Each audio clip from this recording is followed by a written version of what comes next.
Hello students, welcome back to पढ़ाई करो। तो आज का लेक्चर है, ये कोई लेक्चर नहीं है स्पेसिफिक, बल्कि वन शॉर्ट रिवीजन वीडियो है of chapter 8 that is microbes in human welfare. तो अगर आपको टॉपिक वाइज डिटेल वीडियो चाहिए तो इससे पहले की वीडियो आप देख सकते हैं। और यहाँ पे हम देखेंगे वन शॉर्ट रिवीजन, साथ ही साथ PYQ और बोर्ड बूस्टर, यानी कि बोर्ड में पूछे जाने वाले और कौन कौन से क्वेश्चन है, साथ ही साथ सिंपल ट्रिक्स।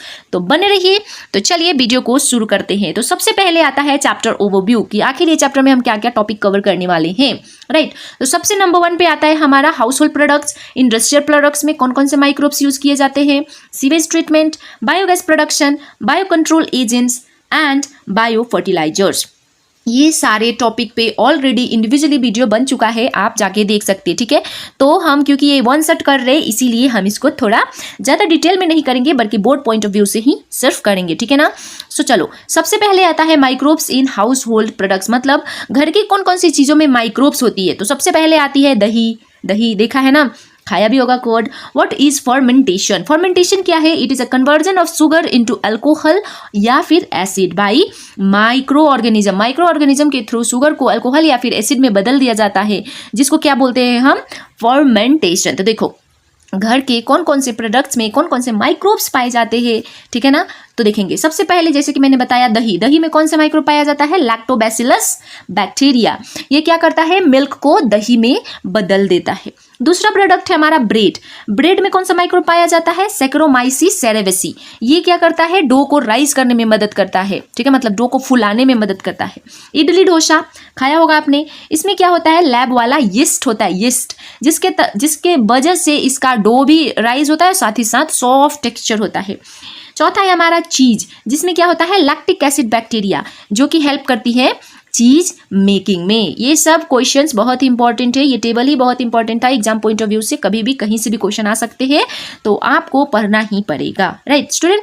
तो चलिए, रियल लाइफ में क्या होता है?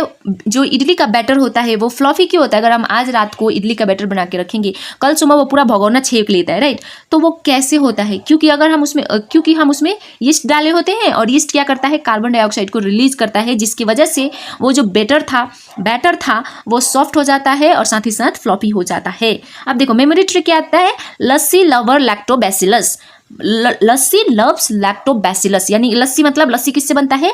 दही से। दही किसकी वजह से बनता है? लैक्टोबैसिलस, जो कि दूध को कन्वर्ट करता है दही में, ठीक है। ये तो हाउस होल्ड में देख लिया। अब हम देखेंगे इंडस्ट्रियल प्रोडक्ट में। तो माइक्रोब्स इन इंडस्ट्रियल प्रोडक्ट, कौन कौन से माइक्रोब्स कहाँ कहाँ होते हैं? तो सबसे पहले आता है हमारा एंटीबायोटिक्स। सब लोगों ने खाया होगा कभी ना कभी जिंदगी में, राइट। सो ये होता है माइक्रो ऑर्गेनिज्म से प्रोड्यूस होता है, और ये क्या करता है? किल और इनहेबिट हार्मफुल बैक्टीरिया। ये हार्मफुल बैक्टीरिया को किल करता है या फिर उसको इनहेबिट कर देता है, ठीक है। एंटीबायोटिक में जैसे कि एंटीबायोटिक की बात करें, पेनिसिलिन। पेनिसिलिन में माइक्रोब यूज होता है पेनिसिलियम। ये किसके द्वारा डिस्कवर किया गया था? Alexander Fleming. याद करने वाली बात है, लेकिन बात एक और इंपॉर्टेंट है, ठीक है। एंटीबायोटिक्स जो होता है वो वायरस के अगेंस्ट काम नहीं करता है, समझ में आया। तो चलिए आगे बढ़ते हैं। ऑर्गेनिक एसिड देखेंगे, कौन कौन से एसिड में कौन कौन से बैक्टीरिया माइक्रोब्स पाए जाते हैं, राइट। तो देखो, सिट्रिक एसिड मतलब अमील खट्टा चीजों में पाया जाता है, राइट। तो इसमें कौन सा माइक्रोब्स पाया जाता है? Aspergillus Niger. एसिटिक एसिड यानी कि सिरका, इसमें क्या मिलता है? एसिटोबैक्टर एसिटी। लैक्टिक एसिड में लैक्टोबैसिलस बैक्टीरिया। ये याद रखने वाली बात है, ठीक है ना। अब देखो, हम इंडस्ट्री में अल्कोहल कैसे प्रोड्यूस करते हैं। इसमें अल्कोहल में कौन से बैक्टीरिया यूज किया जाता है? माइक्रोब्स कौन सा यूज किया जाता है? सैकरोमाइसिस सेरेवेसी, ठीक है। तो सबसे पहले ये क्या करता है? शुगर में यीस्ट डालते हैं, शुगर को यीस्ट डाल के कन्वर्ट करते हैं उसको एसिड या फिर अल्कोहल में, और साथ ही साथ ये निकलता है हमारा कार्बन डाइऑक्साइड के साथ बाहर, ठीक है ना। बायो एक्टिव मॉलिक्यूल की बात करें तो देखो, यहाँ पे मॉलिक्यूल है, माइक्रोब्स कौन से होते हैं और साथ ही साथ ये क्या यूज करता है। तो सबसे पहले आता है मॉलिक्यूल स्ट्रेप्टोकाइनेज। स्ट्रेप्टोकाइनेज में स्ट्रेप्टोकोकस बैक्टीरिया यूज किया जाता है, जिसका काम होता है ब्लड क्लॉट्स को क्या करना? हटाना। दूसरा मॉलिक्यूल है हमारा साइक्लोस्पोरेनिन ए।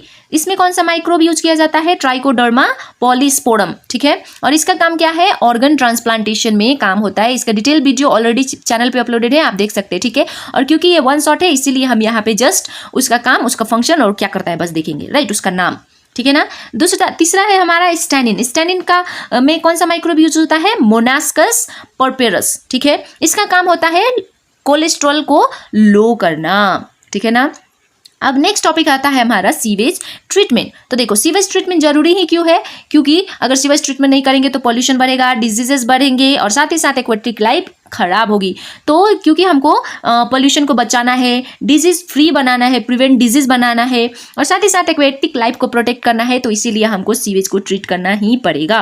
तो प्रोसेस क्या होता है, देखो सबसे पहले प्रोसेस जो होता है, ये जो हमारा सीवेज निकलता है उसको दो तरह से किया जाता है, एक होता है प्राइमरी, दूसरा होता है सेकेंडरी। प्राइमरी में होता है फिजिकली एंड सेकेंडरी में होता है बायोलॉजिकली। ओके, सो देखो सीवेज को सबसे पहले प्राइमरी ट्रीट किया जाता है जिसमें फिजिकली फिल्ट्रेशन, सेडिमेंटेशन वगैरह यूज होता है और उसके बाद सेकेंडरी ट्रीटमेंट होती है। सेकेंडरी में माइक्रोब्स यूज किया जाता है जिसमें ये बैक्टीरिया कुछ छोड़ देते हैं, फ्लक्स बनाते हैं, फिर एक्टिवेटेड स्लज बनाते हैं और उसके बाद उसमें एनाएरोबिक डाइजेस्टर यूज होता है और उसके बाद जो निकलता है वो होता है बायोगैस, जो कि किस में यूज होता है, एज अ फ्यूल यूज हो सकता है, एज अ इसका जो बचा हुआ पानी होता है, जो बचा हुआ काम होता है वो मैन्योर यूज होता है, ठीक है ना।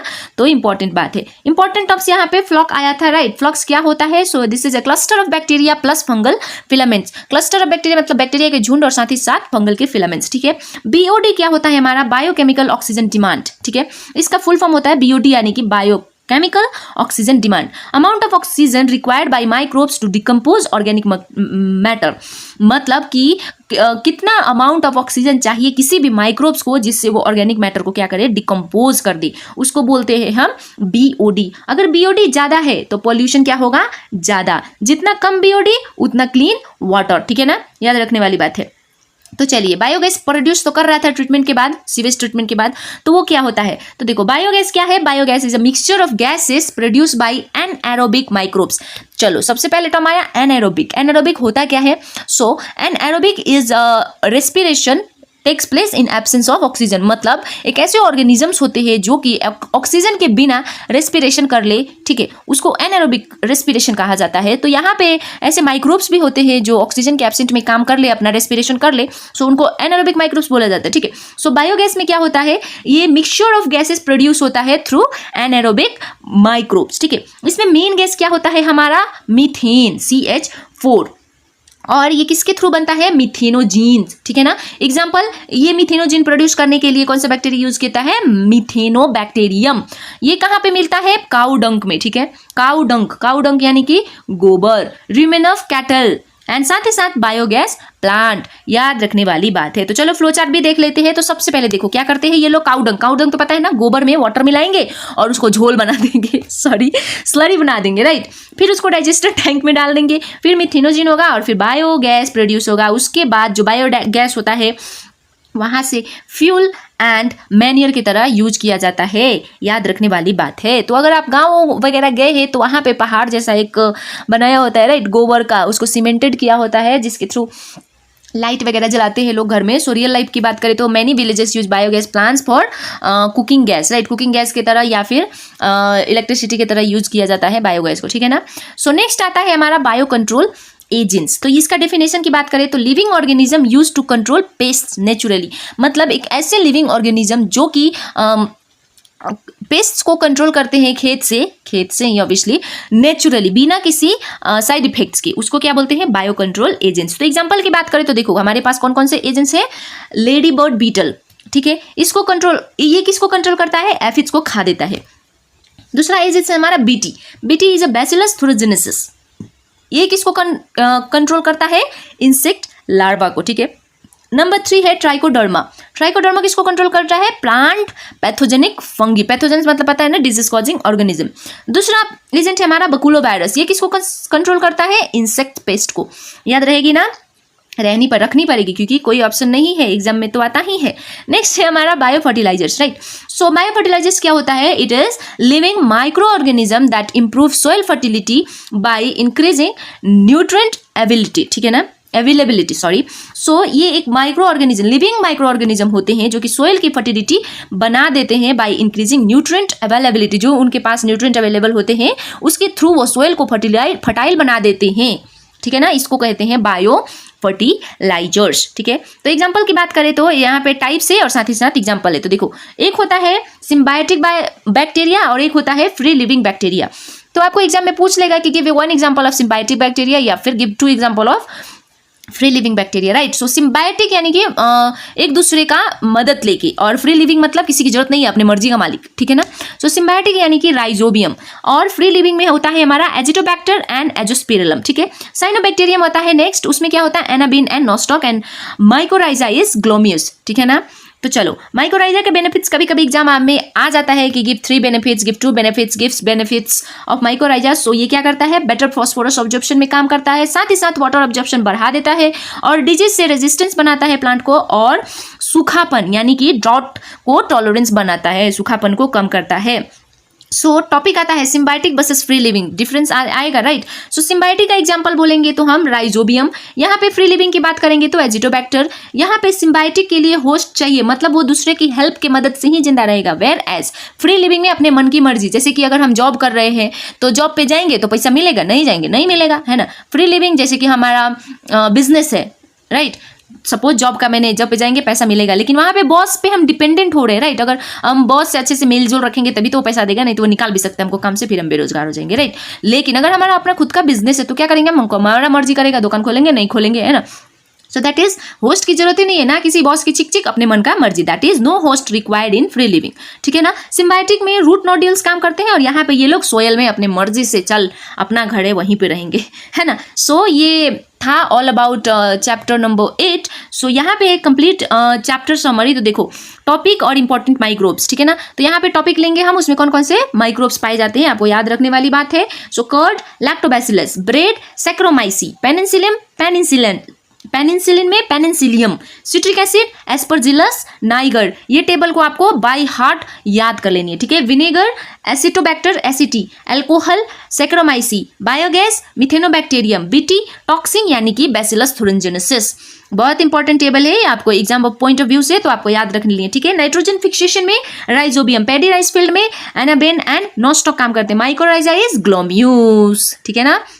तो देखो यहाँ पे मोस्ट एक्सपेक्टेड क्वेश्चन जो बोर्ड में आ सकता है, सो क्वेश्चन नंबर 1 है explain sewage treatment with a neat flow chart. देखो फ्लो चार्ट भी चाहिए, फ्लो चार्ट यानी कि फर्स्ट ट्रीटमेंट सीवेज को क्या करते हैं, प्राइमरी से filtration, then sedimentation, and then बचा हुआ जो स्लरी होता है उसको सेकेंडरी में करते हैं, राइट। सो वो आपको फ्लो चार्ट बनाना है, एरो वाला, ओके। नेक्स्ट है explain the role of microbes in industrial product. Industrial product में माइक्रोब्स का क्या रोल होता है वो आपको एक्सप्लेन करना है, और साथ ही साथ describe biogas production with diagram, biogas production का डायग्राम के साथ एक्सप्लेन करना है आपको। तो आई होप आप कर लेंगे, क्योंकि मैंने इसी वीडियो में एक्सप्लेन किया हुआ है। अगर डिटेल वीडियो चाहिए तो आप मेरे प्लेलिस्ट को विजिट कर सकते हैं, मेरे चैनल को विजिट कर सकते हैं, ठीक है ना।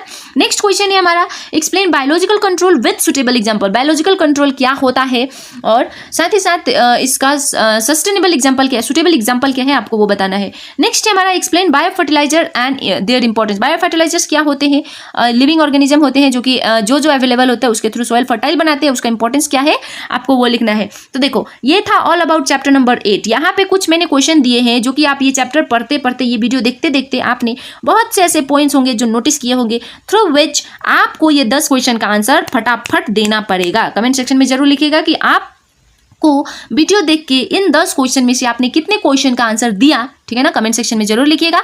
तो चलिए देखते हैं define fermentation with one example, very easy. Name the bacterium use in curd formation, curd, okay. BOD क्या है and why it is important, main what are flocs. देखते हैं कितने लोग यहाँ से 10 में से 10 करेक्ट कर सकते हैं। जो 10 में 10 करेक्ट किया मतलब मेरा वीडियो एकदम हार्ट टू हार्ट कनेक्शन बना रहा है उन लोगों के साथ, ठीक है ना। तो चलो क्वेश्चन नंबर 5 है name the microbes involve in biogas production, और साथ ही साथ क्वेश्चन नंबर 6 से explain role of Bacillus thuringiensis. Name 7 क्या है, name 2 cyanobacterium biofertilisers, state 2 benefits of mycorrhiza. मैंने बोला था ना माइकोराइजा पढ़ाते समय, differentiate between bio control agents and biofertiliser agents. और साथ ही साथ question number 10 comes explain the complete sewage treatment process with a flow chart, ठीक है। सो स्टूडेंट ये था one shot with PY Q with test वाला क्वेश्चन जो कि आपको बताना है कमेंट सेक्शन में कि आपने कितना क्वेश्चंस राइट किया है, राइट। एंड कल शाम को 7 बजे आएगा नेक्स्ट चैप्टर, बहुत ही important board point of view से, ये भी इंपॉर्टेंट है। यहाँ से बहुत से क्वेश्चन आते हैं कि कौन सा बैक्टीरिया कहाँ पे होता है, कौन सा माइक्रोब्स यूज किया जाता है। सो आई होप आपको वीडियो बहुत ही अच्छी लग रही है। अपने दोस्तों के साथ जरूर से शेयर करना और वीडियो को लाइक करके चैनल को सब्सक्राइब करना ना भूलना। मिलते हैं अपने नेक्स्ट वीडियो में कल शाम को 7 बजे, तब तक के लिए bye students, all the best.